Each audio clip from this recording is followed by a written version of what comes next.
Hello नमस्कार दोस्तों, कैसे हैं आप सभी और कैसी चल रही है आप सभी की AIBE की प्रिपरेशन। स्वागत है आप सभी का आपके अपने channel target for judicial section में।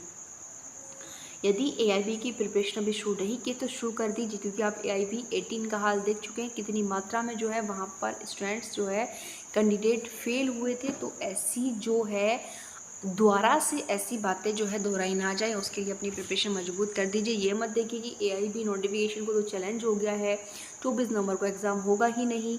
आप 24 नवंबर मत देखिए, ये देखिए नोटिफिकेशन तो आ गया है, कितने सारे सब्जेक्ट्स हैं, अगर आप उनको रिवीजन भी करेंगे, क्योंकि अगर रिवीजन नहीं करेंगे तो ओपन बेरेक्ट होने के बावजूद भी आप कुछ नहीं कर सकते। पहली AIBE से रिलेटेड वीडियोज़ जो मैंने बनाई थी उनमें भी आपको मैंने यही समझाया था।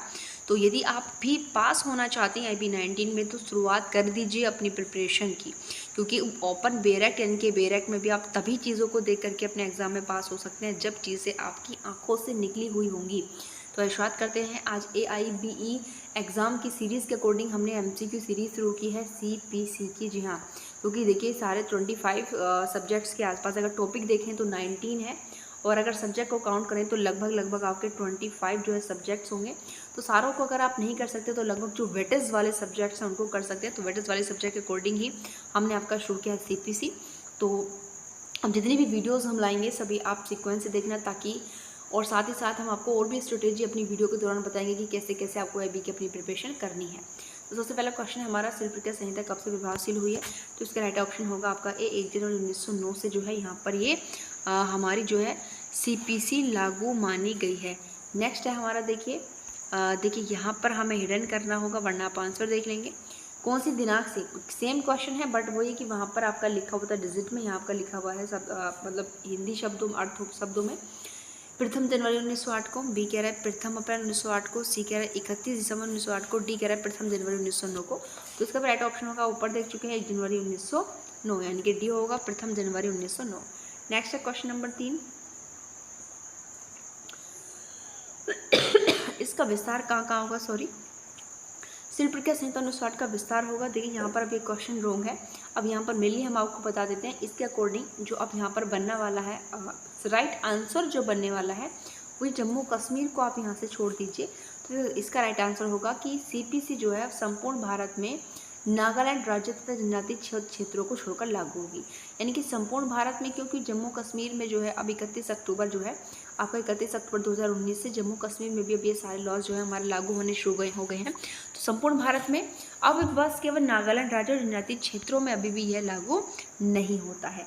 नेक्स्ट है हमारा, नेक्स्ट भी देखिए क्वेश्चन का सेम ही प्रारूप है कि दीवानी प्रक्रिया संहिता तो आप समझ गए होंगे कि संपूर्ण भारत में ये लागू होगी, जनजातीय क्षेत्रों और जो नागालैंड और जनजातीय क्षेत्र है उनको छोड़कर संपूर्ण भारत में जो है यह लागू होगी। ऐसा जो है CPC का सेक्शन फर्स्ट में जो है प्रोविज़न किया गया है। नेक्स्ट क्वेश्चन आ रहा है हमारा कि दीवानी प्रक्रिया संहिता 1908 किन पर लागू नहीं होगी। नहीं, एक चीज़ आप ध्यान रखिएगा, आपको जो नहीं वाले क्वेश्चन हैं उन पर फोकस करना है, क्योंकि मोस्टली हम लोग कहाँ मिस्टेक करते हैं, नहीं वाले क्वेश्चंस पर, गलत वाले पर, असत्य वाले पर। ये नहीं देखते और ये सोचते कि अरे भाई ये क्वेश्चन तो बहुत ईजी है। कुछ ओवर कॉन्फिडेंट हम लोग हो जाते हैं और ओवर कॉन्फिडेंट होकर ही हम क्वेश्चन को सही तरीके से ना पढ़ के जो है उसमें राइट ऑप्शन लगा देते हैं और वो पूछ रहा नहीं है, सही नहीं है, और हम उस पर सही लगा देते हैं, तो हमारी गलती वहाँ हो जाती है। तो ये कह रहे हैं कि CPC कहाँ लागू नहीं होगा, दीवानी केसेस पर लागू नहीं होगा, रेवेन्यू मामलों पर लागू नहीं होगा। नेक्स्ट इसका देखिए ऑप्शन आपका दिया हुआ है कि सेवा संबंधी जो मामले हैं उन पर लागू नहीं होगा, या भूमि विधि व स्थानीय विधि के मामलों में लागू नहीं होगा। तो सीधी सी बात है भाई कि हमारा जो CPC है वो किन पर लागू नहीं होगा, सेवा संबंधी मामलों पर लागू नहीं होगा। सेक्शन 4 अगर आप देखेंगे तो वहाँ पर आपको पता चलेगा सेक्शन 5 के अकॉर्डिंग 4-5 के अकॉर्डिंग कि भूमि संबंधी स्थानीय विधियों पर भी लागू होगी और रेवेन्यू मामलों पर भी जो है लागू होती है, दीवानी मामलों पर तो लागू होती ही होती है। नेक्स्ट क्वेश्चन है यहाँ पर हमारा, देखिए 6 नंबर का कि CPC जो है कैसा प्रभाव रखती है, भूतलक्षी प्रभाव रखती है, भविष्यलक्षी प्रभाव रखती है, या फिर तत्समय लंबी सिविल कार्यवाही से संबंधित है, उपयुक्त सभी सत्य कथन है। तो यहाँ पर देखिए राइट ऑप्शन होगा D कि ये सारी कंडीशंस में ही इंक्लूड की जा सकती है। पैसिफिक हमारी CPC का जो है एक ही प्रभाव नहीं है। हम ये नहीं कह सकते कि केवल भूतलक्षी है, ये नहीं कह सकते कि केवल भविष्यलक्षी है। तत्समय लंबित सिविल कार्यवाही, तो इसका जो इफेक्ट है हमारे CPC का वो ये तीनों ही है, तो राइट ऑप्शन होगा इसका डी के ऊपर सभी जो है सत्य हैं। भूतलक्षी भी है, भविष्यलक्षी भी है, और ये तत्समय लंबी सिविल कार्यवाहियों पर भी अपना जो है प्रभाव रखती है। नेक्स्ट क्वेश्चन होगा यहाँ पर हमारा, जम्मू कश्मीर के किसी न्यायालय द्वारा पारित निर्णय होगा। तो अब देखिए इस क्वेश्चन के कोई मायने यहाँ पर जो है नहीं रह गए हैं। नेक्स्ट क्वेश्चन है हमारा कौन सा, नेक्स्ट क्वेश्चन आता है हमारा कूट संबंधी क्वेश्चन, और इस प्रकार के क्वेश्चन जो है बहुत ज़्यादा पुटअप होते हैं। इस क्वेश्चन में पूछा गया है कि जो लीगल रिप्रेजेंटेटिव होता है, नीचे देखिए इसमें सीक्वेंस दिया हुआ है, पहले आप यहाँ पर मिलान कर लीजिए, फिर नीचे देखेंगे कि विधिक प्रतिनिधि जो है उसको कहाँ पर डिफाइन, इन सब वर्डों को जो है सेक्शन 2 में ही डिफाइन किया गया है। तो बताना कहाँ है कि विधिक प्रतिनिधि को कहाँ पर डिफाइन किया गया है, डिक्री को कहाँ पर डिफाइन किया गया है, अंतःकालीन लाभ को कहाँ पर डिफाइन किया गया है, और साथ ही साथ जो है निर्णीत ऋणी को कहाँ पर डिफाइन किया गया है। तो यहाँ पर देखिए सिंपल एक चीज़ तो आपको सिंपल दिख रही होगी कि सी वाला तो सी से सिंपल बिल्कुल देखिए क्या है, कनेक्ट होने वाला है। डिक्री को तो 2 में ही डिफाइन किया गया है। उसके साथ क्या आता है, विधिक प्रतिनिधि, विधिक प्रतिनिधि को भी 211 में ही डिफाइन किया गया है। अंतःकालीन लाभ को 212 में ही डिफाइन किया गया है, और निर्णीत ऋणी को जो है 210 में ही डिफाइन किया गया। सिंपल सी बात है भाई, इन्होंने तो जो चीज़ें जहाँ डिफाइन की उसके आगे ही इंक्लूड कर दी हैं। आइए देखते हैं स्कूट के अकॉर्डिंग इसका राइट आंसर क्या होगा, यानी कि इसी राइट आंसर बिल्कुल सेम होंगे A B C D, यानी कि 1 2 3 4। तो अब यहाँ पर देखते हैं 1 2 3 4 जो है राइट आंसर किस में होगा, 1 2 3 4 तो देखिए A में ही है, इसका राइट आंसर होगा आपका ए। तो इस प्रकार से आपको सारे सेक्शंस के बारे में भी पता होना चाहिए। नेक्स्ट हमारा क्वेश्चन नंबर 9, ये बात करता है कि न्यायालय संहिता के प्रावधानों की व्याख्या करते समय कब अपनी ओर से शब्द जोड़ सकता है। ये क्या कहना चाहते हैं कि कोर्ट जो है जब वो हमारी सीपीसी के प्रोविजंस की इंटरप्रिटेशन करेगा, व्याख्या करेगा, तो क्या वो अपनी तरफ से कोई न्यू शब्द ऐड कर सकता है। तो ध्यान रखिएगा, अब इसके ऑप्शन देखते हैं कि कब जोड़ सकता है। ये वही पूछे कि कब जोड़ सकता है, जब जिस उपबंध की वो व्याख्या कर रहे हैं वो उपबंध अर्थहीन हो, जिस उपबंध की वो व्याख्या कर रहे हैं वो उपबंध जो है संदेहास्पद हो। नेक्स्ट कहना चाहता है कि जब दोनों ही स्थिति हो, कभी भी नहीं जोड़ सकता। तो ध्यान रखिएगा, जो हमारा कोर्ट होता है वो किसी भी कंडीशन में जो है न्यू शब्द ऐड नहीं कर सकता, क्योंकि ध्यान रखिए हमारे एक्टों के अंदर न्यू शब्द ऐड करना मतलब उसमें संशोधन करना, और न्यायालय जो है संशोधन नहीं कर सकता है। संशोधन करने की पावर केवल किसके पास है, पार्लियामेंट विधायिका के पास ही होती है। नेक्स्ट क्वेश्चन है, डिक्री की परिभाषा किस धारा में दी हुई है। तो डिक्री को जो है परिभाषित किया गया है, कहाँ परिभाषित किया गया है, देखिए क्या जो हम पढ़ते हैं सीपीसी उसके अंदर 2A 2B इस प्रकार की चीज़ें दी गई, बिल्कुल नहीं, 1 2 3 दिया हुआ है। तो 2 1 में तो संहिता को डिफाइन किया गया है, डिक्री को कहाँ किया गया, तो एक ही ऑप्शन बचा 2 2 में, डिक्री को जो है 2 2 में डिफाइन किया, तो राइट ऑप्शन होगा इसका डी। उसके बाद नेक्स्ट आता है डिक्री, कि डिक्री है क्या, ठीक है, न्यायिक निर्णय की औपचारिक अभिव्यक्ति है, न्याय निर्णय की अनौपचारिक अभिव्यक्ति है। राइट आंसर पूछा है, ध्यान रखिएगा यहाँ पर, न्याय निर्णय की औपचारिक अभिव्यक्ति है, न्यायिक निर्णय की अनौपचारिक अभिव्यक्ति है, न्यायिक निर्णय की औपचारिक अभिव्यक्ति, परंतु इसमें ऐसा न्याय निर्णय नहीं होगा जिसकी अपील आदेश की तरह होती है। राइट, ध्यान रखिए इसका राइट ऑप्शन जो होगा वो होगा सी। ये चीज़ें बिल्कुल इसमें राइट दी हुई हैं कि यह न्यायिक निर्णय की औपचारिक अभिव्यक्ति तो है, परंतु वो चीज़ें न्यायिक निर्णय नहीं होंगे जिनकी अपील आदेश की भांति की जाती है। नेक्स्ट हमारा यहाँ पर जो है क्वेश्चन नंबर है 12, जो बात करता है आपके डिक्री के लिए कौन सा आवश्यक नहीं है। भाई डिक्री के लिए क्या ज़रूरी नहीं है, नहीं पर फोकस करिए। न्याय निर्णय का निश्चायक होना ज़रूरी नहीं है। बी कह रहा है कि न्यायिक निर्णय की औपचारिक अभिव्यक्ति, ऐसा कोई भी आदेश जिसकी अपील हो सके, न्यायिक निर्णय का किसी कोर्ट द्वारा दिया जाना आवश्यक है। तो ये पूछे कि आवश्यक नहीं है। तो देखिए न्यायिक निर्णय कैसा हो, निश्चायक भी होना चाहिए, न्यायिक निर्णय की औपचारिक अभिव्यक्ति भी होनी चाहिए, और न्यायिक निर्णय क्या है, न्यायालय के द्वारा भी दिया जाना चाहिए। तो यहाँ पर क्या चीज़ें ज़रूरी नहीं है, कोई भी ऐसा आदेश जिसकी अपील हो सके, ये चीज़ें अब यहाँ पर राइट ऑप्शन होगा सी वाला, ठीक है।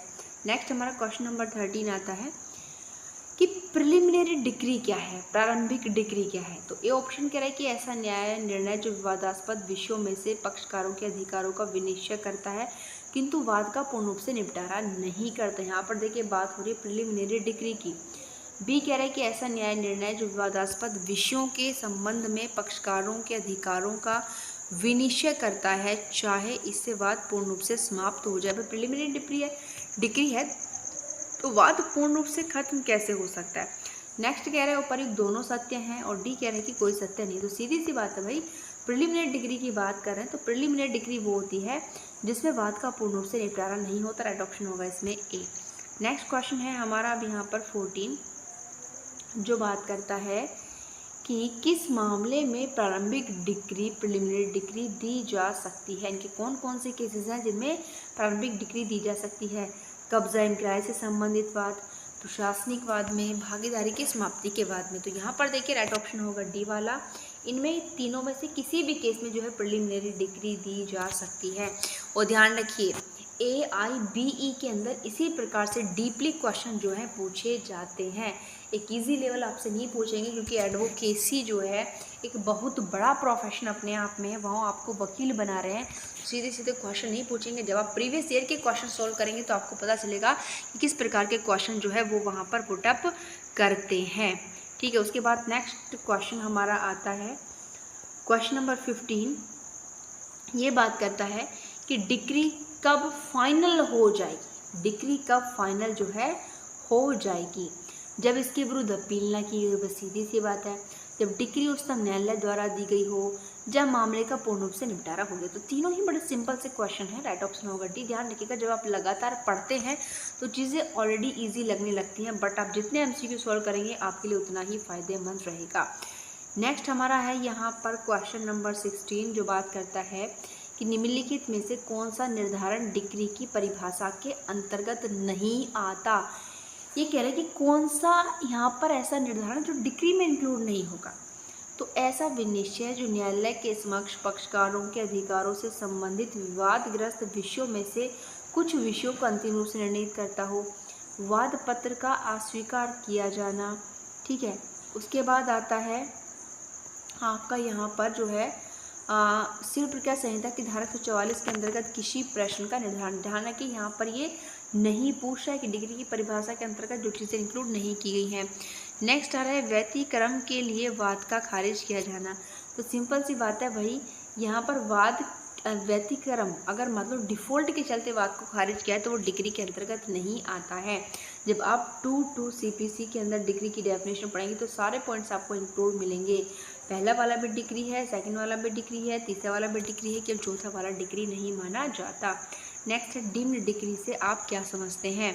न्यायालय का अंतिम निर्णय, न्यायालय का अंतिम आदेश, निर्णय का प्रथम पैराग्राफ या फिर निर्णय का अंतिम पैराग्राफ जब डिग्री तैयार की जाए। तो सिंपल सी बात है, डीम्ड डिग्री क्या है? न्यायालय का जो है अंतिम पैराग्राफ है।